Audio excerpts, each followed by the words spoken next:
Sampurasun syukur bagja temenan ieu teh lain anu sejenana pincuka anu deku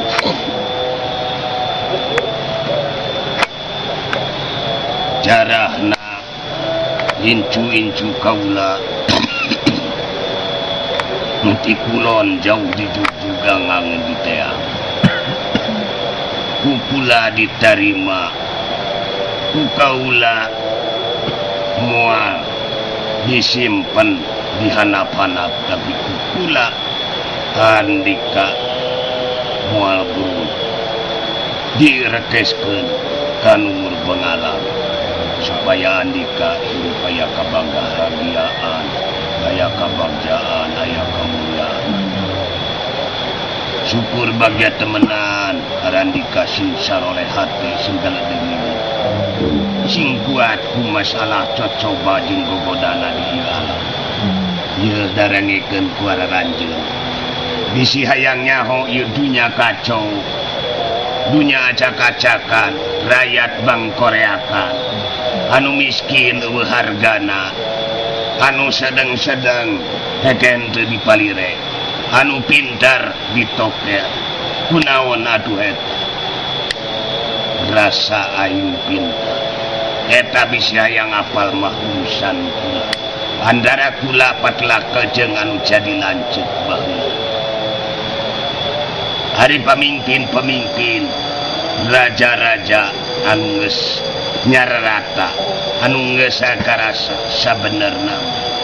da eta teh katetesan ku musuh kaula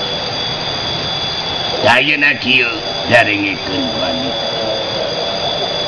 kaula sajaman baheula zaman kaula nincaka tanah Sunda ieu teh manusia teh zaman naon lain zaman model kieu nya zaman kawas hirup kawas binatang akhlak manusia kawas sato lantaran sajaman sato hari kaula datang kula menang pancen tugas tiang maha tulang yang urang Sunda ngarti urang Sunda ngewujud urang Sunda didinya ngajajah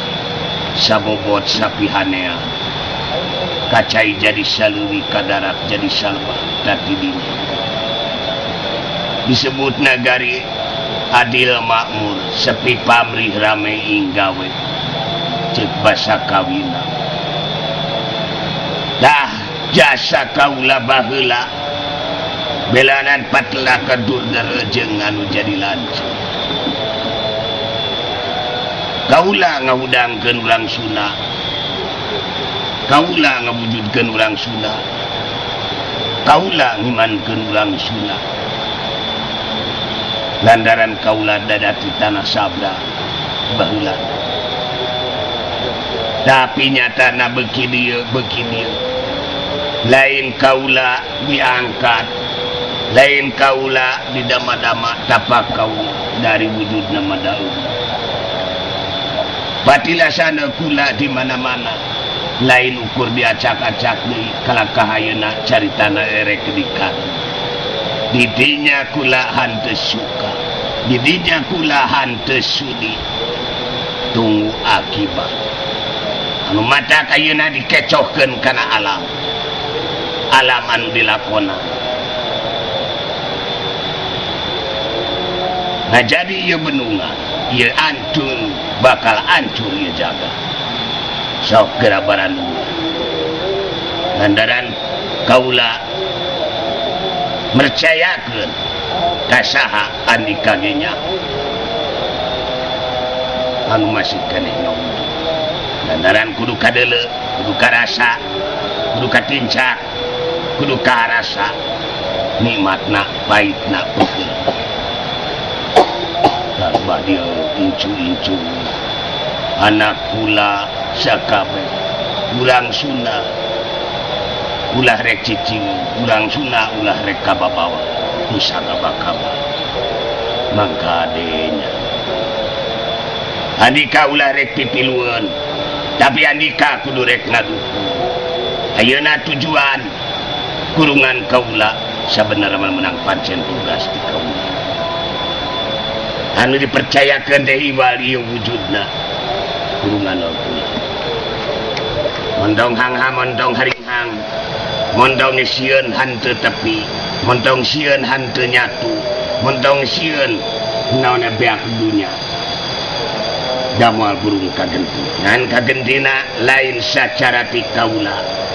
nyangke oge bakal karasa da andika nyieun kanyataan da andika boga rasa nya da sakitu masalah dunya barana montong dipikirkeun kula tanggung jawab asal dibarengan jeung solehat teh jenengan kula sanggup mangrekeskeun ka nomor sanggup kula